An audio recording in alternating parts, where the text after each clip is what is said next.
What do you think? Why do you think your co-founder became your co-founder? What are the traits that you were looking for? You just connected with him on a personal level. So we became friends, and we, you know, to the opposite end of the spectrum. So my parents had, said you couldn't really do traditional summer camp as a kid, and they sent me sixth grade onwards to Northwestern to do college classes. So it was math and physics and all kinds of, interesting college classes that, gifted youth, got to do. And I started doing it like, fifth, sixth grade onwards every year, every summer. It was 3 weeks. I live in Chicago. And like the value to that program was I like learned how to live independently and, be in my own dorm and, do laundry and things that I wasn't excited to do. But I learned how to be independent to some extent. And the summer of eighth grade, my co-founder, Runik, was in the dorm across the hall from me. And we started to become friends and hang out. And I was like, you know what, how am I going to get out of school? Like, the only way I can get out of school is if I make a lot of money. And I'm like, how do I think I'm going to make a lot of money? Well, I think I could start building, mobile apps for small businesses. So iOS came out with this programming language called Swift. It was easier than Objective-C, their previous language. I thought I could learn and teach myself Swift. And Runik said he already knew how to program.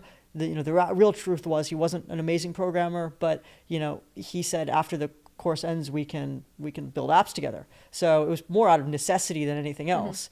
But the interesting thing was he was on a path. He was much more traditional than I was. So, he was doing math classes on Saturday and, school was the most important thing in his life.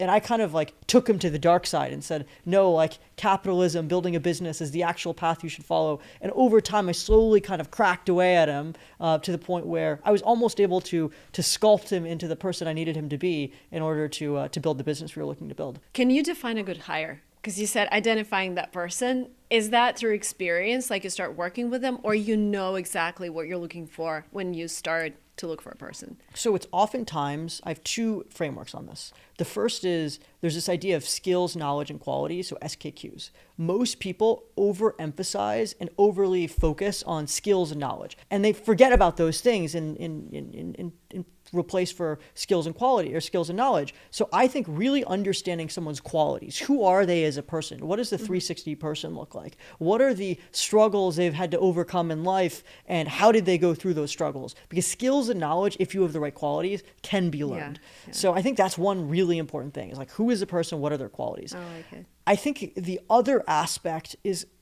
kind of this idea that how do you think that person is going to fit in your culture? Do you get along with them? Do they buy into the overall organization? Do you feel like you have a close kind of personal connection with them? You're going to be really, really invested. You're going to be really involved with that person. So it's really important you get along and you like each other. And I would say the last is one of our investors, our first investor, is this guy named Keith Roboy, and he's this idea of barrels and ammunition. So there are barrels, and barrels are the types of people that can take a project from start to finish. You can give them high-level directives, and they can just kind of run with it, right? And you need these barrels in your company in order to kind of move the company forward. You need people that you can trust and say, I'm going to let you handle marketing and you're going to be able to kind of figure it out with some high level direction. Or I'm going to, give you a vague problem. You need to work on driving adoption of our existing customers and they can figure it out. Versus ammunition are people that, they can, if you give them a highly scoped, highly directed thing and do this specific thing, they'll be able to do it. But if you give them some vague, complex problem, they're not going to just be able to figure it out on your own. And not everyone is going to be a barrel. You're going to only have 10 to 20% of your companies be these barrels, but you need to find those barrels. So, and those people that you hire to manage customer service are really the barrels, right?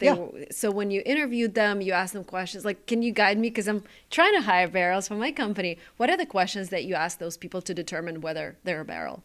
Well, one, you want to understand, first you want to just understand who they are as people, understand their lives, understand like what have they gone through. And some people have gone through struggles, some people haven't. And you want to understand what is something that you had to take from maybe in a previous career, what is something that you had to take from start to finish and you had deep ownership over? And then they'll tell you a story. Like, I built this product, we had this problem, here's what we were solving for. And the thing that I'm looking for is, can they operate at all levels? Can they operate from the top down, but can they understand from the bottom up? Which is, the best CEOs in the world, even the CEOs of, trillion-dollar companies, understand every single part of their kind of, call it assembly line of their production, of, the customer problem, the nuances of the customer problem, the way their product works. People with a deep understanding of what they did typically have the agency and the ownership to be able to have a deep understanding of what you do.